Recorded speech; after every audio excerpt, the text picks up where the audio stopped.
Hello friends, ABCL 247 में आपका स्वागत है। और आज हम प्रीवियस ईयर क्वेश्चंस पेपर के सेक्शन में मैथ्स का क्वेश्चन करेंगे और देखेंगे कि कैसे मैथ्स में 30 आउट ऑफ ईजिली आप 25 प्लस स्कोर कर सकते हो। और इसमें आपको बता दूं कि 15 क्वेश्चंस तो 1 to 5 के NCERT के बुक से सिंपल क्वेश्चंस रहते हैं और 15 क्वेश्चन आपके मैथ्स पेडागोजी से रहती है। और इसमें स्कोर करना बहुत ही आसान है। बस आपको प्रीवियस ईयर का क्वेश्चन पेपर एनालाइज करना है और देखना है कि किस किस सेक्शन से कौन से क्वेश्चन पूछे जाते हैं। और थोड़ी सी मैथ्स पेडागोजी की समझ रहनी चाहिए और बच्चों की चाइल्ड साइकोलॉजी की समझ के हिसाब से आपको सटीक उत्तर देना है। और इसमें हमेशा कोशिश आपकी ये रहनी चाहिए कि आप एक टीचर्स के रूप में ना सोचें, बल्कि एक छात्र के की साइकोलॉजी के हिसाब से सोच के प्रश्नों का उत्तर देंगे तो आप इजीली आराम से स्कोर कर सकते हैं। तो चलिए शुरू करते हैं, टाइम वेस्ट नहीं करते हैं। आप भी पर प्रश्न में आप वीडियो पॉज करके आंसर देने का प्रयास कर सकते हैं। चलिए शुरू करते हैं। पहला प्रश्न, निम्नलिखित में से कौन सी प्राथमिक स्तर पर गणितीय भाषा की विशेषता होनी चाहिए? जिस प्राथमिक स्तर पर कौन सी गणितीय भाषा की विशेषता होनी चाहिए? यह सटीक होनी चाहिए। जी बिल्कुल, यह सटीक होनी चाहिए, यह सही लग रहा है। यह अस्पष्ट होनी चाहिए ताकि यह विषय में खुलापन जोड़ सके। जी प्राथमिक स्तर पे बिल्कुल अस्पष्ट नहीं होना चाहिए, ये एलिमिनेट हो गया। बच्चे की दैनिक जीवन में उपयोग की जाने वाली भाषा के माध्यम से इसे प्रबलित किया जाना चाहिए। बिल्कुल, हमें जो डेली हम क्लासरूम में पढ़ते हैं या बच्चों को पढ़ाते हैं तो उसे उनके डेली लाइफ यूज से हम प्रश्न लेते हैं या उससे, तो बच्चा उससे अच्छी तरीके से सीख सकता है। तो ये सी सही जो है। यह अत्यधिक प्राविधिक होनी चाहिए क्योंकि इससे विद्यार्थियों की गणित में सही संप्रेषण करने में सहायता होगी। देखिए, प्राथमिक स्तर पे इतना हाईली टेक्निकल हम नहीं यूज करेंगे, तो ये भी गलत होगा। ए और सी सही हो रहा है। देखते हैं सही विकल्प तीसरा, ए और सी। इस प्रकार पहले का तीसरा। नेक्स्ट क्वेश्चन,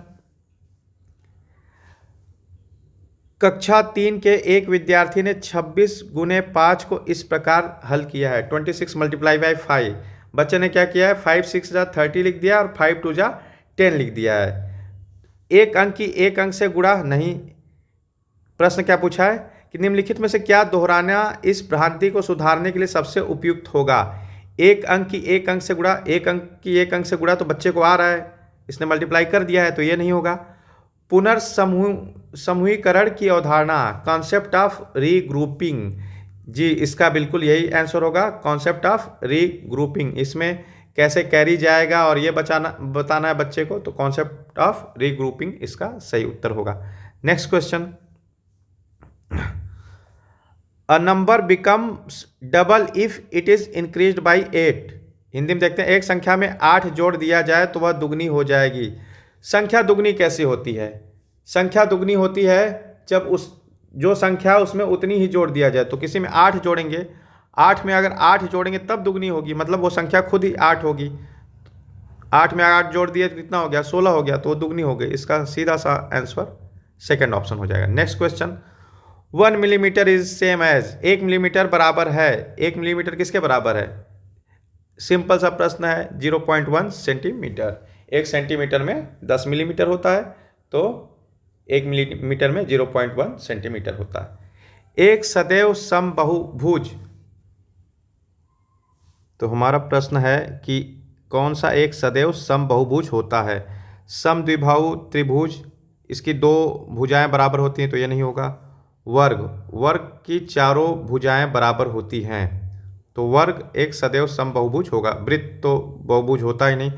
पंचभुज या पेंटागन, जिसमें 5 भुजाएं होती हैं लेकिन जरूरी नहीं कि वह समान हो, तो इसका सही उत्तर होगा दूसरा, वर्ग। नेक्स्ट क्वेश्चन, त्रिभुज के सभी कोणों का योग होता है। ये देखिए, इतना इजी प्रश्न पूछा है कि त्रिभुज के सभी कोणों का योग, हम सब जानते हैं कि त्रिभुज के सभी कोणों का योग 180 डिग्री होता है। नेक्स्ट क्वेश्चन, निम्नलिखित में से कौन से आरंभिक संख्या अवधारणा के बनने से संबंधित है?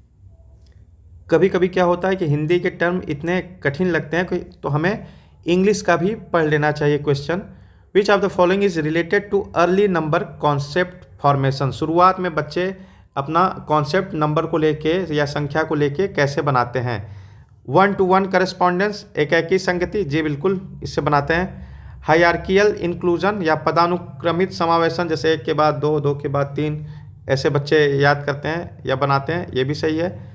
मूलभूत संक्रिया या बेसिक ऑपरेशन, देखिए बेसिक ऑपरेशंस एकदम शुरुआत में नहीं बनाए जाते, बच्चे पहले संख्या अवधारणा समझ लेते हैं, उसके बाद बेसिक ऑपरेशन सीखते हैं। तो सी नहीं होगा, 1 और 2 या ए बी, थर्ड का होगा ए बी।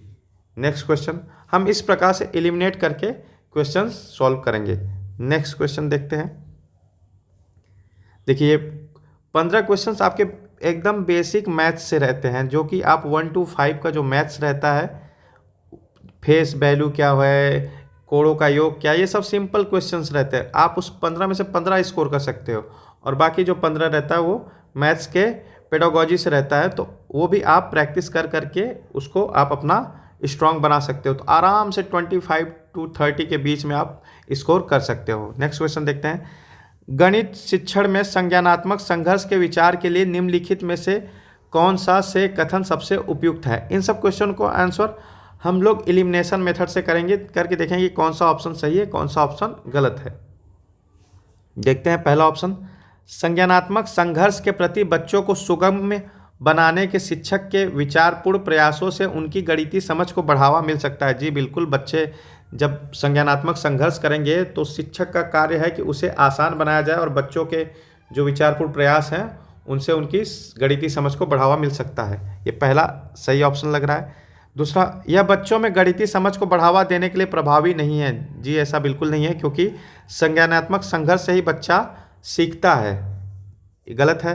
संज्ञानात्मक संघर्ष से बचना चाहिए, क्योंकि इससे बच्चे भ्रमित हो जाते हैं। जी नहीं, बिल्कुल नहीं, इससे सारे डाउट्स बल्कि और क्लियर होते हैं। तो इसका सही ऑप्शन ए होगा। ए देखिए किसमें, थर्ड में, ओनली 1। नेक्स्ट क्वेश्चन देखते हैं। जब शिक्षिका यह सुनिश्चित करती है कि उसके द्वारा बनाया गया टेस्ट उस टेस्ट के उद्देश्यों एवं कसौटी को पूरा करते हैं, तब मूल्यांकन के लिए किस पक्ष का उपयोग किया गया। इस प्रश्न में कहा गया है कि शिक्षिका ने जो टेस्ट बनाया था वो उस टेस्ट के जो ऑब्जेक्टिव्स और जो क्राइटेरिया सेट किया गया था, तो वो पूरा इवैल्यूएशन उसके पक्ष में हुआ, मूल्यांकन उसके पक्ष में हुआ। मतलब इसको क्या मिल रही है, वैलिडिटी मिल रही है, वैलिड हो रहा है, तो ये वैधता होता है, वो टेस्ट वैध पाया गया। तो इसका सिंपल है, मतलब इसका डायरेक्ट आंसर वैधता होगा। ऑप्शन देखेंगे या तो आपको लगेगा व्यवहारिकता भी हो सकता है, विश्वसनीयता भी हो सकता है, सुसंगति भी हो सकती है, लेकिन इसका उत्तर वैधता होगा। नेक्स्ट क्वेश्चन देखते हैं। 25,454 द्वारा प्राप्त करने के लिए 9,909, 9,909 और 9,909 के योग में से क्या घटाना चाहिए। देखिए सिंपल, आपका ये इन तीनों को जोड़ना है और उसमें से क्या घटाने पे वो प्राप्त होगा, करके देखते हैं।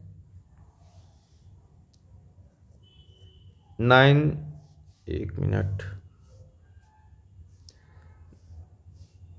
अच्छा ये 9,909, 9,099, 9,009। प्रश्न हमेशा सही से पढ़ना है। 9909, 9099, 9009, 9 3 जा 27 का 7, कैरी गया 2, और कितना हो गया, ये 0 है, 9 और 2 11 का 1, कैरी गया 1, 9 1 10 का 0, कैरी गया 1, 9 3 जा 27, एक 28। अब 28,017 में से सब्सट्रैक्ट कर देंगे 25,454, 7 में से 4 गया 3, 1 नहीं जाएगा, 11 में से 5 गया 6, इसके पास 9 हो गया, 9 में से 4 गया 5, और 7 में से 5 गया 2। तो क्या आंसर आया, 2563। इसका आंसर हो जाएगा 2563। देखने में प्रश्न इजी है ये प्रश्न, लेकिन आपको बहुत ही केयरफुल इस प्रश्न को हल करना होगा, क्योंकि बहुत बार होता है कि जो प्रश्न हमें एकदम आसान लगता है और हम उसी प्रश्नों में गलती कर देते हैं। नेक्स्ट क्वेश्चन देखते हैं।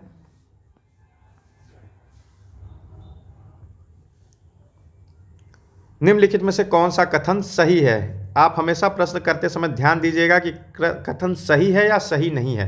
ये कई बार पूछता नहीं है और हम गलती करते हैं। तो यहाँ सही, एक अभाज्य है, एक भाज्य संख्या, एक दोनों है, एक भाज्य और अभाज्य, एक न तो अभाज्य है न ही भाज्य। देखो ये आप पढ़े होंगे, आपको पता होगा कि one is neither prime nor a composite number. एक न तो भाज्य है न ही अभाज्य है, एक अपना अलग ही संख्या है जो कि न भाज्य है और न ही अभाज्य है। पहली अभाज्य संख्या 2 से चालू होती है, तो इसका चौथा हो जाएगा। नेक्स्ट क्वेश्चन देखते हैं।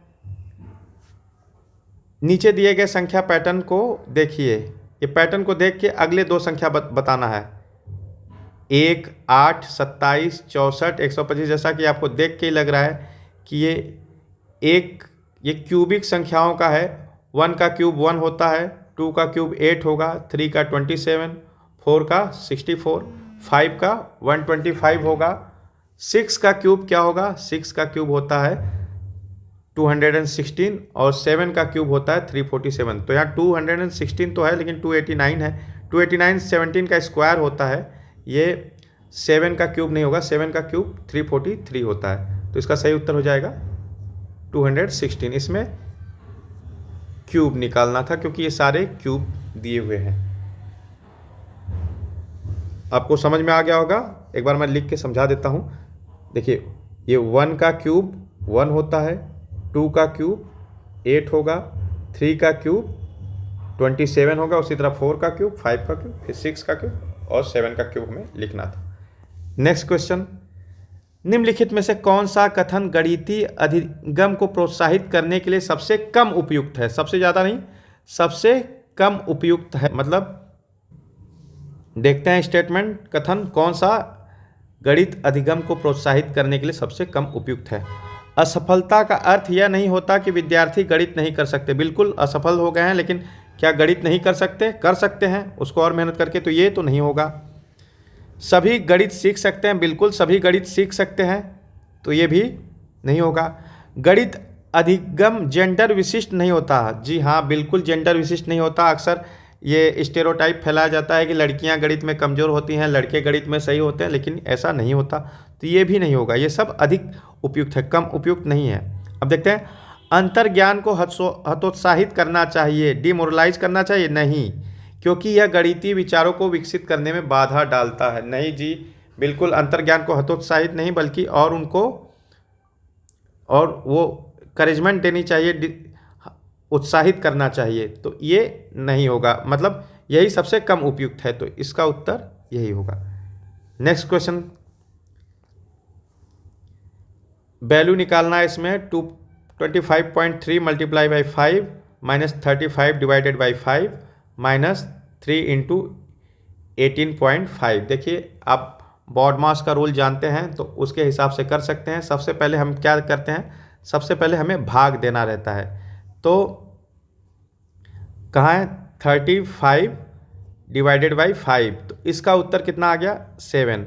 भाग देने के बाद हम क्या करते हैं? मल्टीप्लाई करते हैं। तो यहाँ 2 मल्टीप्लाई है, कर लेते हैं।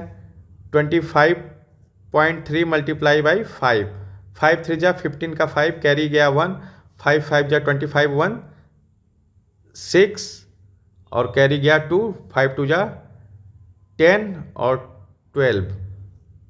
एक पॉइंट पे डेसिमल लग जाएगा, इसकी वैल्यू इतनी आ गई। फिर 18.5 इंटू 3 डायरेक्ट भी कर सकते हैं। 18 3 जा 54 और हाफ है, हाफ 3 जा 1.5 हो गया, 54 और 55.5 कर सकते हैं इसको डायरेक्ट। तो क्या क्या आ गया अब हमारे पास?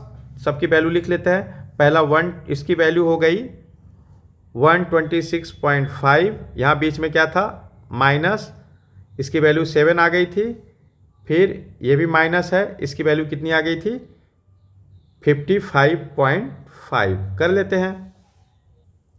माइनस माइनस है, इसको जोड़ देते हैं, ये हो जाएगा 55 और 7 कितना हो गया? 62.5। अब 62.5 126.5 में से घटा देंगे। 5 5 गया 0, 6 में से 2 गया 4 और 12 में से 6 गया 6। कितना आंसर आया? 64। तो इसका सही आंसर हो जाएगा 64।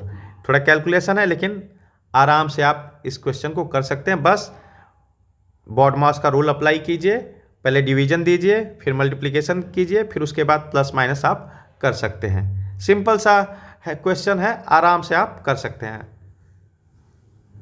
नेक्स्ट क्वेश्चन देखते हैं। न्यू एजुकेशन पॉलिसी राष्ट्रीय शिक्षा नीति 2020 के अनुसार शिक्षार्थियों का आकलन डैश को शामिल करता है। आपको NEP 2020 पे मेरा एक वीडियो आएगा, आप वो वीडियो कर लोगे। उसके बाद सारे क्वेश्चंस जो भी NEP 2020 से पूछे जाएंगे आप उसको करने के लिए आराम से सारे क्वेश्चन आप कर लोगे। देखते हैं इसका। शिक्षार्थियों का आकलन को क्या क्या शामिल करता है? संज्ञानात्मक और भौतिक आयाम, संज्ञानात्मक, भावात्मक और मनोगत्यात्मक आयाम। देखिए जो NEP 2020 है उसके हिसाब से बच्चों का कॉग्निटिव, अफेक्टिव और साइकोमोटर डोमेन, ये तीनों डोमेन मतलब संज्ञानात्मक, भावात्मक और मनोगत्यात्मक आयाम, ये तीनों शामिल हैं। इसे आप याद कर लीजिए। इसका आंसर हो जाएगा सेकंड वाला। बाकी भौतिक आयाम या भौतिक मनोवैज्ञानिक ये सब नहीं है। जो तीनों डोमेन हैं cognitive, affective and psychomotor. Next question देखते हैं।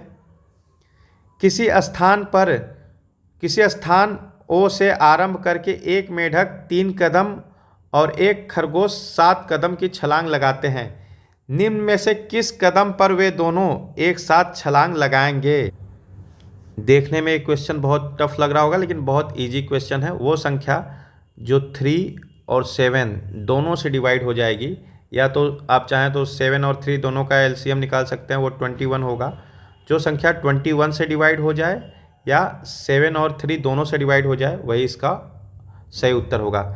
एक बार देख लेते हैं, 7 और 3 से डिवाइड करते हैं, वो आसान होगा 21 की अपेक्षा। अब 343, 3 1 जा 3, 3 1 जा 3, एक कैरी हो गया 13, ये 3 से डिवाइड नहीं हो रहा है तो ये नहीं होगा। 3 1 जा 3, 3 2 जा 6, एक कैरी हो गया, यहाँ 11 हो गया, 11 3 से नहीं जाएगा, ये भी नहीं गया। अब ये देखते हैं 3 1 जा 3, 3 2 जा 6, एक हो गया, 3 6 जा 18, ये 3 से चला गया। आप 7 से देखते हैं, 7 5 जा 35, 2 बच गया, 7 28 हो गया, 7 4 जा 28, तो ये 3 और 7 दोनों से डिवाइड है तो ये सही उत्तर होगा। फिर भी नेक्स्ट ऑप्शन देख लेते हैं, क्या ये दोनों से डिवाइड है?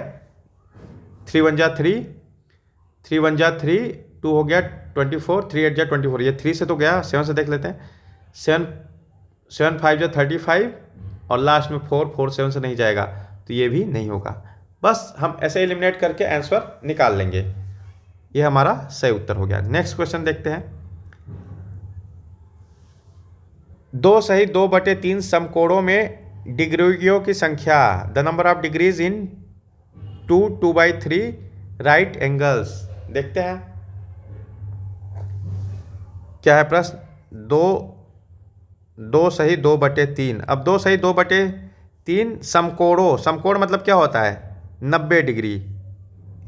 करते हैं 3 2 जा 6, 6 2 8, 8/3 हो गया इंटू 90 डिग्री। काट देते हैं, 3 3 जा 9, 0 हो गया। 30 डिग्री इंटू 8 कितना हो गया? 8 3 जा 24, 240 डिग्री। कितने हो गए डिग्रियों की संख्या? 240। बस सिंपल सा क्वेश्चन, बस प्रश्न को समझने की कोशिश करना है। आप प्रश्न समझ गए तो आराम से सॉल्व कर सकते हैं। Next question.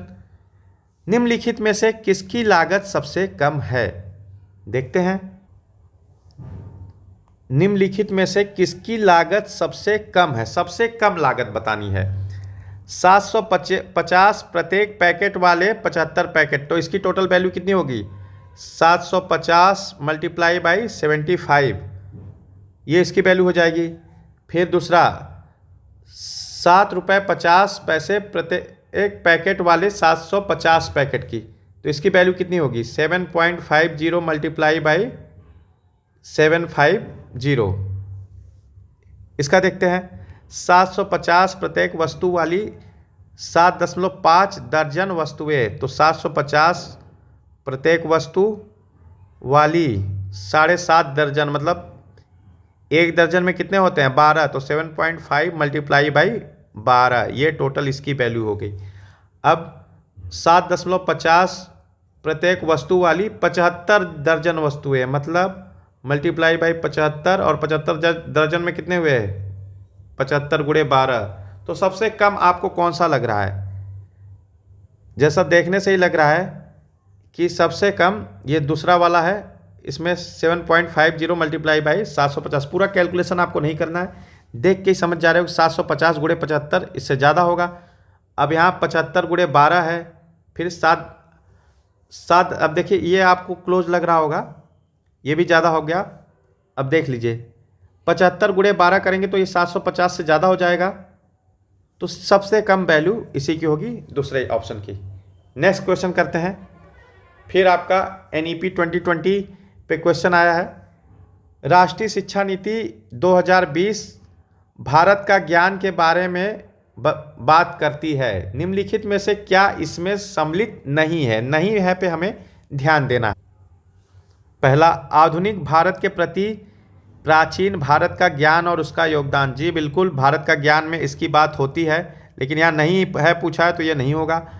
विभिन्न विषयों जैसे गणित, खगोल विज्ञान, चिकित्सा, कृषि इत्यादि के हिस्से में के रूप में आदिवासी ज्ञान, अधिगम के स्वदेशी और पारंपरिक तरीके। जी बिल्कुल, ये भारत के ज्ञान के बारे में बात करती है NEP 2020 में, लेकिन यहाँ नहीं है पूछा है तो ये नहीं होगा।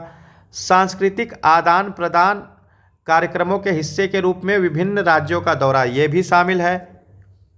जैसे इसमें बहुत से वो होते हैं, संगोष्ठी होती है, जैसे तमिल संगम होता है यहाँ आपके बनारस में या बहुत जगह, तो ऐसे ऐसे बहुत सी संस्कृतियों का आदान प्रदान होता है। विद्यार्थियों के ज्ञान में वृद्धि के आकलन के लिए औपचारिक परीक्षाएं। जी, औपचारिक परीक्षाएं विद्यार्थियों के ज्ञान में वृद्धि के आकलन के लिए, ये नहीं है इसमें। तो इसका सही उत्तर हो जाएगा चौथा, क्योंकि पूछा है कौन सा नहीं है। NEP 2020 के का आप टेंशन मत लीजिए, उसके लिए वीडियो आएगा और आप मुश्किल से 10 या 15 मिनट का वीडियोज़ रहेगा, और पूरा NEP 2020 आपको शॉर्ट में ही समझा दूंगा, क्योंकि आपका एग्ज़ाम बहुत नज़दीक है। ये सारे जो मैं लेक्चर्स करा रहा हूँ ये सीटेट दिसंबर के लिए मैं इसलिए आपको जल्दबाजी में ही करा रहा हूँ। बस इतना ही कर लीजिए, शॉर्ट्स में आपका सारा तैयार हो जाएगा। नेक्स्ट क्वेश्चन, निम्नलिखित में से कौन सा मॉडल शुरुआती कक्षा के विद्यार्थियों में इकाई, दहाई, सैकड़े के संबंध के बारे में अवधारणात्मक समझ विकसित करने के लिए सबसे कम उपयुक्त है? सबसे कम, पहला डीन्स ब्लॉक। जी बिल्कुल, डीन्स ब्लॉक उपयोगी है। मुद्रा भी उपयोगी है, गेंद तारा भी उपयोगी है। स्थानीय मानचार्ट इसमें कहा है सबसे कम उपयुक्त है, तो सबसे कम उपयुक्त स्थानीय मानचार्ट को हम मानेंगे, क्योंकि शुरुआती बच्चे की समझ इतनी ज़्यादा है नहीं कि उसे स्थानीय मानचार्ट से समझाया जाए, बल्कि डीन्स ब्लॉक, गिनतारा और मुद्रा से वो ज़्यादा अच्छे से सीख सकेगा। इसका आंसर चौथा होगा। नेक्स्ट क्वेश्चन देखते हैं। ब्रिज के पास अपनी पसंद की ज़मीन घेरने के लिए 100 मीटर का तार था। वह सबसे बड़ा ज़मीन का टुकड़ा लेना चाहता था। निम्नलिखित में से उसे किस माप का टुकड़ा लेना चाहिए ताकि उसकी ज़मीन का क्षेत्रफल अधिकतम हो? क्षेत्रफल निकालने के लिए हम क्या करते हैं? मल्टीप्लाई कर देते हैं, लंबाई गुणे चौड़ाई। ये सब दिया गया है, लेंथ और ब्रेड्थ आपको मल्टीप्लाई करना है। आप मल्टीप्लाई करके देख सकते हो कि किसका क्षेत्रफल अधिक होगा। 25 का स्क्वायर कितना होता है? 625। 30 मल्टीप्लाई बाई 20 कितना हो गया? 3 2 जा 6, 00 600 हो गया। 5 5 जा 25 का 5 कैरी आया 2, 5 4 जा 20 और 2 225 हो गया ये। और 15 5 जा 75 का 5 कैरी आया 7, 15 3 जा 45 और 7 कितना हो गया? 52। ये 5 2 5 हो गया। तो सबसे ज़्यादा किसका है? 25 इंटू 25, 25 मीटर लंबा, 25 मीटर चौड़ा। तो सही आंसर हो जाएगा थर्ड। नेक्स्ट क्वेश्चन देखते हैं। गणित के शिक्षण में विभिन्न प्रकार के तरीकों के लिए निम्नलिखित में से कौन सा सत्य नहीं है? सत्य नहीं। पहला ऑप्शन, ऐसा बहुत बार होता है कि एक समस्या का समाधान करने के कई तरीके होते हैं।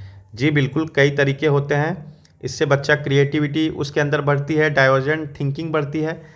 तो ये तो सही है, लेकिन पूछा है कौन सा सही नहीं है, हमें नहीं है पे ध्यान देना है। तो ये सही है, मतलब ये गलत हो गया। यह बच्चे के अधिगम में बाधा डालता है क्योंकि यह भ्रम की अगुवाई करता है। जी बिल्कुल नहीं, ये भ्रम की अगुवाई नहीं, बल्कि बच्चे की डाइवर्जेंट थिंकिंग को डेवलप करेगा उस, और इससे बच्चा एक प्रॉब्लम के बहुत सारे सॉल्यूशंस पे विचार करेगा और उसकी क्रिएटिविटी थिंकिंग बढ़ेगी। तो ये भ्रम की अगुवाई कैसे कर सकता है? हमारा सीधा सा उत्तर ये हो जाएगा, क्योंकि यही ऑप्शन सत्य नहीं है। बाकी देख लेते हैं। इस तरीके के विकल्प प्रस्तुत करने से बच्चों को उस उपागम का अन्वेषण करने और उपयोग करने का अवसर मिलता है जो उनके लिए सबसे स्वाभाविक और आसान है। जी बहुत सारे रास्ते जानेंगे, तो हम कहीं जाना है, बहुत सारे रास्ते हम देखे रहते, तो हम कौन सा रास्ता पे जाना पसंद करते हैं? जो रास्ता आसान हो, जो रास्ता बढ़िया हो, मतलब हमें गाड़ी चलाने में आसानी हो। खड्डे वाले रास्ते पे हम जाएंगे? नहीं जाएंगे। तो बच्चा जब 2-3 रास्ता जानेगा तो आसान वाले रास्ते पे जाएगा। अब एक ही रास्ता जान रहे हैं हम और वो रास्ता पूरा टूटा फूटा है, तो हमें मजबूरी में वो रास्ता जानना होगा। तो इसलिए विभिन्न प्रकार के तरीकों को जानना जरूरी है, ये भ्रम नहीं फैलाता। तो ये भी नहीं होगा क्योंकि ये सत्य है। यह स्कूली गणित को एक ही सही उत्तर होने की परंपरा से मुक्त करने के लिए महत्वपूर्ण है। जी बिल्कुल, तो सत्य नहीं वाला हमारा सेकेंड ऑप्शन होगा। नेक्स्ट क्वेश्चन देखते हैं। निम्नलिखित में से कौन सा कथन सबसे अधिक उपयुक्त है?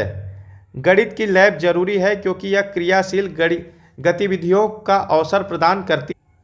जी बिल्कुल, गणित की लैब जरूरी है क्योंकि यह क्रियाशील गतिविधियों का अवसर प्रदान करती है। ये उपयुक्त लग रहा है, लेकिन हमें देखना है सबसे अधिक उपयुक्त। और देख लेते हैं ऑप्शन। चार्ट्स गणित की कक्षा में एक प्रभावी शिक्षण अधिगम सामग्री है। जी अधिगम सामग्री है, लेकिन ये एक सबसे उपयुक्त तो नहीं लग रहा है, खासकर पहले वाले से ज़्यादा उपयुक्त तो ये नहीं लग रहा है। शिक्षण अधिगम सामग्री का उपयोग गणित की कक्षा में विद्यार्थियों के अभ्यास का समय व्यय कर देता है। शिक्षण अधिगम सामग्री का उपयोग गणित की कक्षा में विद्यार्थियों का अभ्यास का समय व्यय कर देता है। जी ऐसा नहीं है, ये भी नहीं होगा।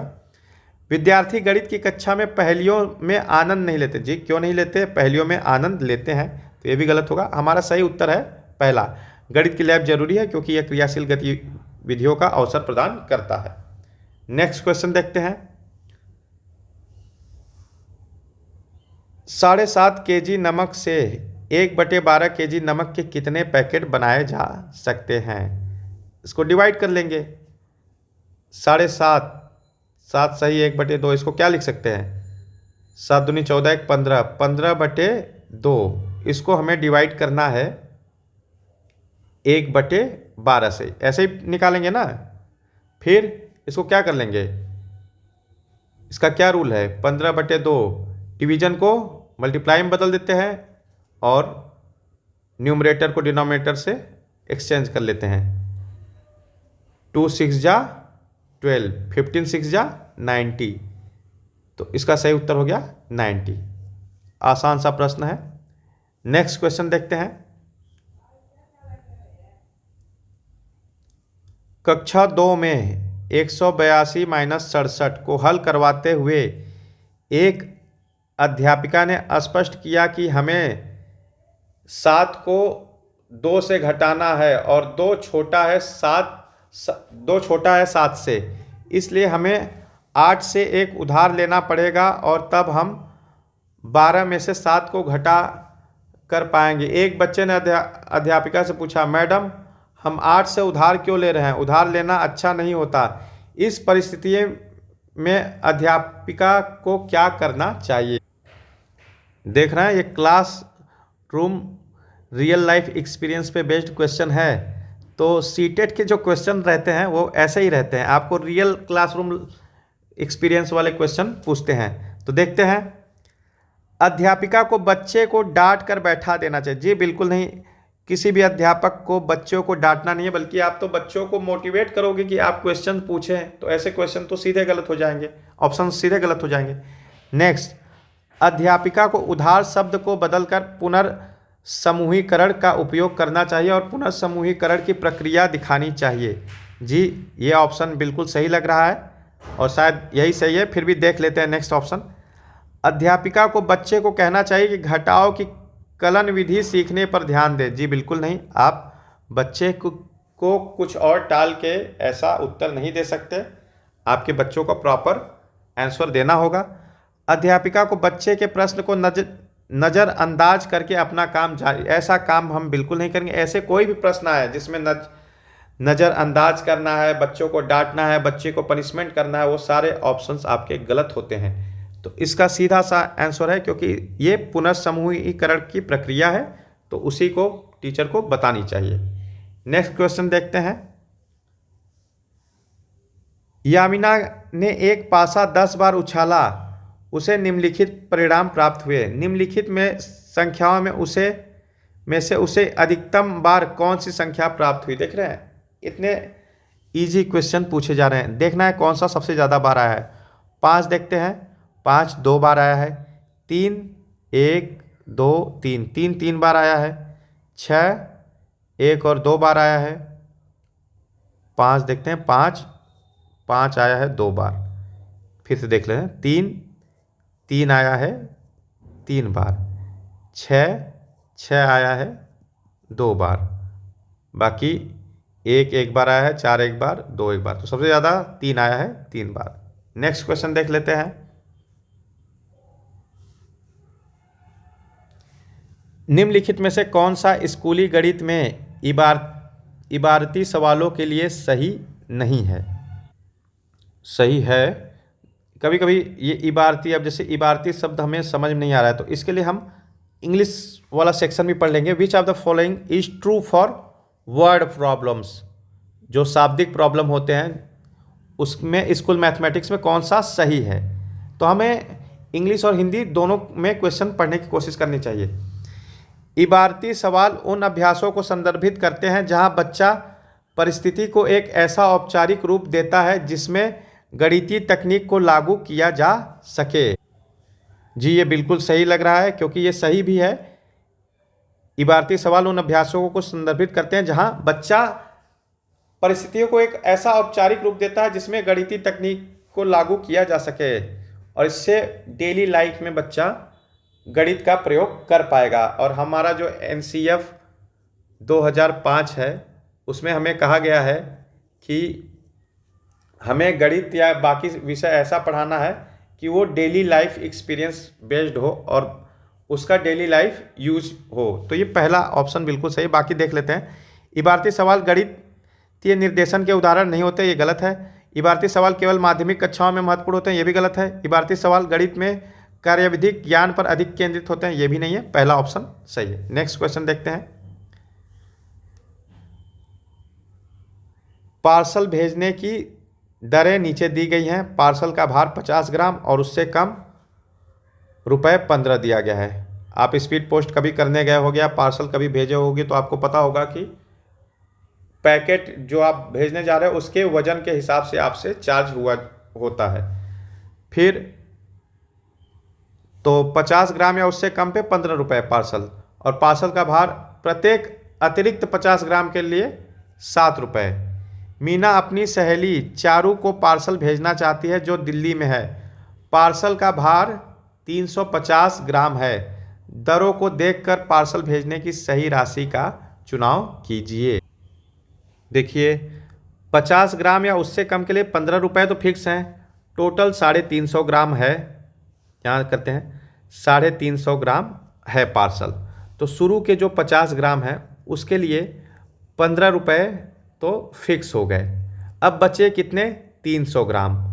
हर एक्स्ट्रा 50 ग्राम पे 7 रुपये चार्ज हो रहे हैं। तो 300 ग्राम में टोटल कितने 50 ग्राम आएंगे? तो 300 डिवाइडेड बाई 50 कर लेंगे, कितना आ गया?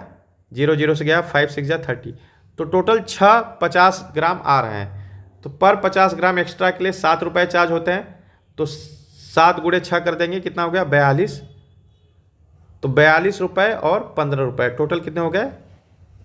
57 रुपये। तो इसका सही उत्तर हो गया 57 रुपये। आसान सा प्रश्न है, बस गुणा भाग में और प्रश्न को समझने की कोशिश करनी है। नेक्स्ट क्वेश्चन देखते हैं। प्राथमिक स्तर पर आंकड़ों का प्रबंधन के परिचय के लिए निम्नलिखित में से क्या सबसे उपयुक्त है? आंकड़ों का प्रबंधन, ठीक है। देखते हैं ऑप्शन। विद्यार्थियों को बस ट्रेन के समय की समय सारणी को पढ़ने के लिए कहना, समय सारणी के लिए ये उतना उपयुक्त नहीं लग रहा है, फिर भी देखते हैं।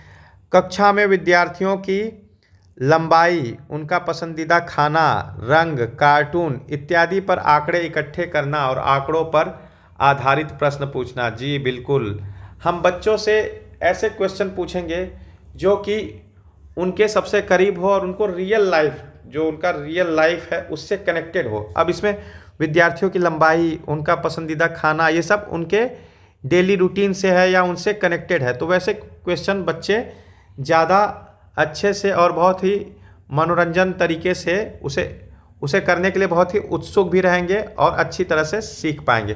तो सबसे उपयुक्त उत्तर मुझे यही लग रहा है, फिर भी देख लेते हैं बाकी। विद्यार्थियों को एक शहर की 5 साल की जनसंख्या, देखिए उस एक शहर की 5 साल की जनसंख्या ये डेली उनके रूटीन से नहीं है, सबसे सही उत्तर ये दूसरा ही है।